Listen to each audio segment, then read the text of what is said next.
بعض جگہوں پہ بعض لوگ بڑے تیز ہوتے ہیں، یعنی ان سے آپ کی ملاقات ہوتی ہے تو بندے کو محسوس ہوتا ہے کہ یار اسے تو پہلے ہی ساری باتوں کا پتہ ہے، اور کئی دفعہ ان سے ملنے کے بعد احساس ہوتا ہے کہ یار اس سے تو تھوڑا سی ہی لیتے تو بہتر تھا، یہ تو بات بڑی آگے نکل گئی۔ سارا پتہ ہوتا ہے، باشعور ہوتے ہیں، لیکن ڈر آتا ہے اللہ سے۔ اتنا باشعور آدمی، سمجھدار، پنچایت، پریا، لوگ، دین، دنیا سارا پتہ ہے، نماز کا ٹائم آ گیا تو وہ چھپتا پھرتا ہے، اس کی طبیعت پر بوجھ بن رہا ہے معاذ اللہ اللہ کے حضور حاضر ہونا، اسے خیر کا کام کرنا پڑ رہا ہے تو وہ ادھر ادھر نکلتا جا رہا ہے۔ تو سوال یہ ہے کہ پھر یہ شعور کا کیا مطلب رکھا ہوا ہے ہم نے؟ پھر اللہ سے دعا کرنے کی ضرورت نہیں۔ وہ حضرت عارف رومی رحمۃ اللہ تعالی علیہ فرمایا کرتے تھے بعض لوگوں کو رب سارا کچھ دیتا ہے، سجدے کی توفیق نہیں دیتا۔ اس کا مطلب یہ ہے کہ وہ کہتا ہے یہ سارا کچھ لے اور نکل جا، میرے گھر نہ آنا، رکھ سارا کچھ پاس۔ رب سے عافیت مانگی جائے، اس سے اس کا فضل مانگا جائے، اس سے اس کا کرم مانگا جائے۔ اللہ کے پیارے رسول صلی اللہ تعالی علیہ وآلہ وسلم اس عافیت مانگنے پر زور دیتے، توجہ دیتے۔ میں آپ کو صحیح بتاتا ہوں، رب نے اگر کسی بندے کو عافیت میں رکھا ہو نا تو حالات کیسے بھی برے چل رہے ہوں اس کا بگاڑ کچھ نہیں سکتے۔ اور اللہ تعالیٰ معاف کرے 100 دفعہ خاکم بدہن، اگر کسی وقت اس کے کرم کی نگاہ پھر جائے تو پھر سارے اسباب سمیت بھی انسان اپنے پیروں پہ کھڑا نہیں رہ سکتا۔ اس سے جب تک طلب کرم نہیں ہوتا، طلب عافیت نہیں ہوتی، اس کی بارگاہ سے جب تک بندہ مومن پورا رجوع نہیں کرتا، یہ عافیت اتنی اعلیٰ چیز ہے کہ نبی پاک علیہ السلام نے فرمایا اذان اور اقامت کے درمیان جو وقت ہوتا ہے اس میں دعائیں رد نہیں ہوتی۔ دعا مانگا کرو گے تمہاری اللہ اپنے فضل سے قبول کر لے گا۔ عرض کی یا رسول اللہ کیا مانگے؟ تو فرمایا عافیت مانگو رب سے۔ حضرت انس بن مالک حدیث کے راوی ہیں رضی اللہ تعالیٰ عنہ، یہاں بھی فرمایا یہ عین قبولیت کا ٹائم ہے، اب اللہ سے عافیت مانگ لو، اس کی پناہ۔ ہم دعاؤں میں بھی محدود ہو جاتے ہیں۔ رب دا طالب کوئی نہ ملیا، جو ملیا طالب زردہ ہو۔ جب عافیت، ایک بزرگ تھے ہر وقت اللہ سے عافیت مانگتے تھے، ہر وقت اللہ سے عافیت مانگتے تھے، ہر وقت عافیت مانگتے تھے۔ لوگوں نے پوچھا، لوگ ان کو صالح جانتے تھے، نیک سمجھتے تھے کہ حضور آپ اور کوئی دعا مانگتے نہیں، عافیت ہی مانگتے ہیں۔ فرمانے لگے میں مانگا کرتا تھا شروع میں، بعد میں خیال آیا اور بھی دعائیں مانگا کرتا تھا، یہ احساس بعد میں نصیب ہوا۔ فرماتے میں مزدوری کرتا تھا، مال برداری کرتا تھا، ایک جگہ پہ ڈیوٹی کر رہا تھا تو تھک گیا، اور وہ جو کام لینے والے لوگ تھے ان کا رویہ بھی بڑا ترش تھا، تکلیف ہوئی۔ تو میں نے اپنے مالک کی بارگاہ میں عرض کی، مالک اگر 2 روٹی بغیر مجھے مشقت کے مل جائے دن میں تو تیری بارگاہ تو بڑی کریم ہے۔ کہتے ہیں میں نے یہ دعا مانگ لی، ذرا میں تھوڑا آگے بڑھا تو 2 بندے آپس میں لڑ رہے تھے، میں ان کی صلح کرانے کے لیے، انہیں بچانے کے لیے آگے بڑھا، تو میں جس کو چھڑا رہا تھا دوسرے نے میرے اوپر ضرب لگا دی، میرا بھی سر پھٹ گیا۔ تھوڑی دیر کے بعد وہاں پولیس آ گئی، وہ تینوں کو لڑنے والا سمجھ کے اٹھا کے لے گئے، مجھے جیل ہو گئی۔ 2 روٹیاں بغیر مشقت کے روز ملنی شروع ہو گئی۔ دعا مانگی تھی نا کہ یا اللہ 2 روٹیاں مل جائے نا بغیر مشقت کے، کہتے ہیں وہ 2 روٹیاں روز ملتی، کوئی کام نہیں کرنا پڑتا تھا، پر جیل ہو گئی۔ فرماتے ہیں میں بڑا پریشان تھا، روز روٹیاں پابندی سے آتی اور بہترین آتی، کھانا ملتا۔ پھر کچھ عرصے کے بعد میں نے سوچا کہ یار یہ دعا تو قبول ہو گئی نا تیری، اب تو اگر اس پر کوئی الگ بات کرے گا تو وہ تو غلط کرے گا۔ کہتے پھر خود ہی میرے دل میں اللہ نے بات ڈالی اور میں نے عرض کی مالک 2 روٹیاں نہیں، مجھے تو عافیت چاہیے، مجھے تو عافیت دے، میرے اوپر تو کرم فرما، تو نظر رحمت کر، جے ایک قطرہ بخشے مینوں، ایک قطرہ بخشے مینوں تے کام بن جاندا ہی میرا، مہربانی کر عافیت عطا کر۔ فرماتے پھر خدا نے کرم کیا، کہاں سے اسباب بنے میرے جیل سے چھوٹنے کے، کون کون میرے ضمانتی بنے اللہ ہی جانتا ہے۔ فرماتے ہیں دروازے بھی کھل گئے، رزق بھی ملتا ہے، صحت بھی میسر ہے، سجدہ بھی کر لیتا ہوں، سویرے تلاوت بھی کرتا ہوں، شام کو مدینے والے کی بارگاہ میں رج کے درود و سلام بھی عرض کرتا ہوں۔ میں ممکن ہوتا ہے تو کسی غریب کی داد رسی بھی کرتا ہوں. اب سمجھ آئی ہے. ربنا آتنا فی الدنیا حسنۃ وفی الآخرۃ حسنۃ وقنا عذاب النار. اب سمجھ آئی ہے رب سے جب بھی مانگنا ہے عافیت ہی مانگنی ہے, اس سے کرم مانگ. ہم نے محدود دعائیں رکھی ہوئی ہیں, محدود. وہ جی فلانا کام میرا ہو جائے تو بھئی وہ ایک ہو گیا, اس کے بعد پھر نئی ٹینشن بن جائے گی.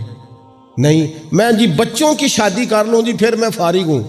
آپ شادی کر کے دیکھیں, لاگو پتہ جائے گا کیسے فارغ ہوتے ہیں. آپ یہاں رکتے کیوں ہیں؟ آپ خدا سے عافیت کیوں نہیں طلب کرتے؟ اس کی بارگاہ سے وہ کیوں نہیں مانگتے کہ جو ایک قطرہ ملے تو دنیا اور آخرت کے سارے کام ہو جائے؟ اس سے اس کی رحمت کا سوال کرے, اس سے اس کے کرم کا سوال کرے. اللہ کی بارگاہ میں بھی حاضر ہونا اور جچی تلی اور جناب ناپ تول کر اور محدود چیزوں کا سوال کرنا, مالک سے مانگے. اور وہ جب دیتا ہے تو دیتا بھی بے حساب ہی ہے. وہ جب عطا کرتا ہے تو کرم کے دروازے کھول کے عطا کرتا ہے, ورنہ تو ایک الجھن سے انسان نکلتا ہے دوسری میں الجھ جاتا ہے. ایک گتھی کو سلجھاتا ہے. پھر اقبال رو پڑے تھے, کہنے لگے میں عقل کی گتھیاں سلجھا چکا ہوں, یا رب مجھے صاحب جنوں کر دے. اللہ یہ بڑا میں نے ہیر پھیر دیکھ لیا, مجھے دیوانہ بنا. اب مجھے جنون ہو, اب میں کسی کے لیے رویا کروں, اب میں کسی کی یاد میں تڑپا کروں, اب میں رات کسی کے لیے میری آنکھیں بیدار رہیں. یہ بڑی ہو گئی دنیا داری. عقل کی گتھی حالانکہ نہیں سلجھتی, پر اقبال کہتے ہیں عقل کی گتھیاں سلجھا چکا ہوں, یا رب مجھے صاحب جنوں کر دے. اور پھر کہنے لگے بجھی عشق کی آگ اندھیر ہے.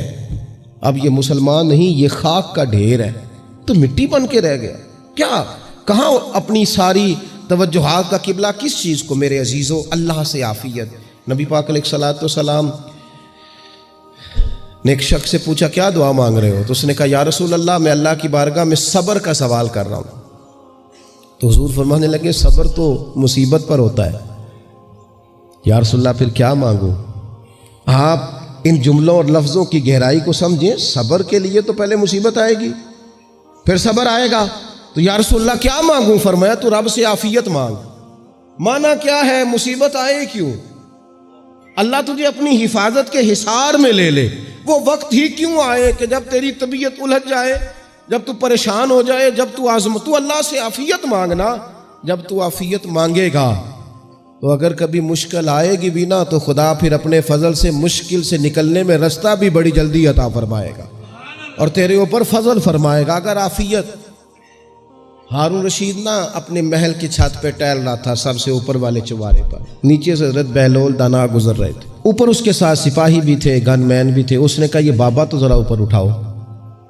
انہوں نے ایک ڈولی, ایک ٹوکری سمجھ لیں, اس کو رسیاں باندھ کے نیچے پھینکا. نیچے جو سپاہی تھے ان کو کہا کہ یہ بابا جی کو پکڑ کے اس میں بٹھاؤ. انہوں نے جبرن تھاما بابا جی کو, اس میں ڈالا, اوپر والوں نے کھینچ لیا. 2-3 منٹ لگے. ہارون رشید کے سامنے حضرت بہلول دانا پہنچ گئے تو تھوڑے ناراض بھی ہوئے کہ یہ کوئی طریقہ تو نہیں نہ بلانے کا. ملاقات ہوئی تو کہا کیوں بلایا؟ کہنے لگا ایک مسئلہ پوچھنا تھا. فرمانے لگے بادشاہ ہے نا, تیرے مسئلے پوچھنے کا بھی اپنا ہی انداز ہے, پوچھ مسئلہ. کہنے لگا بابا پوچھنا تھا کہ آپ اللہ تک کیسے پہنچے؟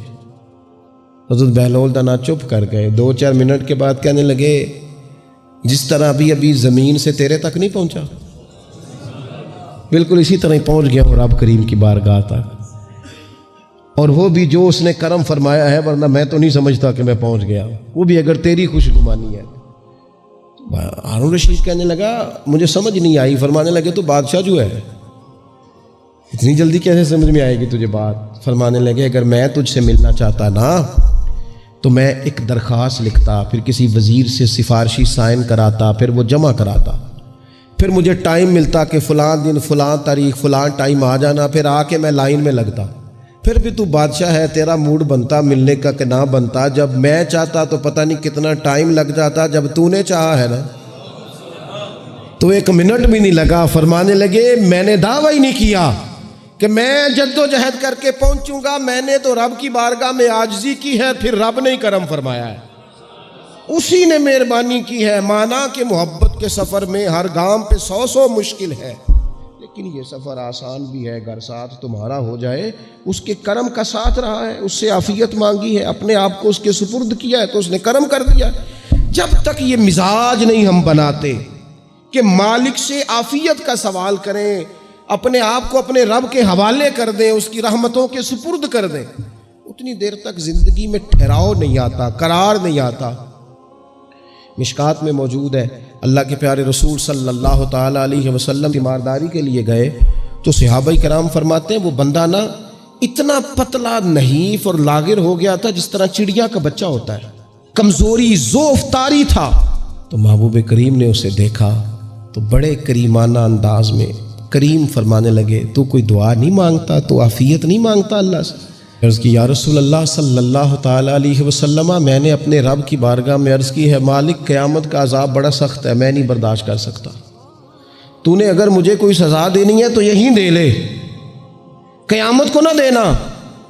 تو کہتے ہیں محبوب فرمانے لگے سبحان اللہ، او خدا کے بندے تو رب کی سزا دنیا میں بھی نہیں سہ سکتا، اللہ سے یہ بھی سوال نہ کر، تو رب سے کہہ ربنا آتنا فی الدنیا حسنۃ وفی الآخرۃ حسنۃ وقنا عذاب النار، تو رب سے دنیا میں بھی حسنہ مانگ، بھلائی مانگ، تو آخرت کے لیے بھی بھلائی مانگ، تو اس سے عافیت کا سوال کر، تو نے یہ سوال کیوں کیا؟ عرض کی یا رسول اللہ کرم ہو گیا ہے، مجھے سمجھ آ گئی، اب میں اسی طرح ہی کروں گا۔ عزیز دوستو، ہم کہاں سہ سکتے ہیں؟ ہم دنیا میں رب کی سزا ہم نہیں سہ سکتے، ہم کمزور ہیں، تو گرمی نہیں سہ سکتے، شدید سردی نہیں سہ سکتے، شدت کی بھوک لوگ نہیں سہ سکتے، کوئی آزمائش نہیں سہ سکتے۔ وہ جو لوگ بعض اوقات کہہ دیتے ہیں نا جی فلاں چیز ہمارے اعمال کا نتیجہ ہے، تو میں کیا کرتا ہوں، نہ کو یار، ہم تو یہ بھی نہیں سہ سکتے، ہم کہاں برداشت کر سکتے ہیں، ہمیں تو وہ معاف ہی فرمائے، ہم حساب والے ہے ہی نہیں، ہم تو صرف معافی والے ہیں۔ ہم سے نہ حساب پوچھے، اس نے حساب پوچھا تو پھر تو بڑی مشکل ہو جائے گی، اگر اس نے حساب پوچھا تو بڑی رسوائی ہو جائے گی، اگر حساب پوچھا تو مشکلات سامنے دکھائی دینے لگ جائیں گی۔ ہم سے تو وہ درگزر والا معاملہ کرے، ہم سے تو وہ کہے جا میں نے محبوب کے صدقے تجھے معاف کیا، جا تیرے لیے رحمت اور بخشش والا فیصلہ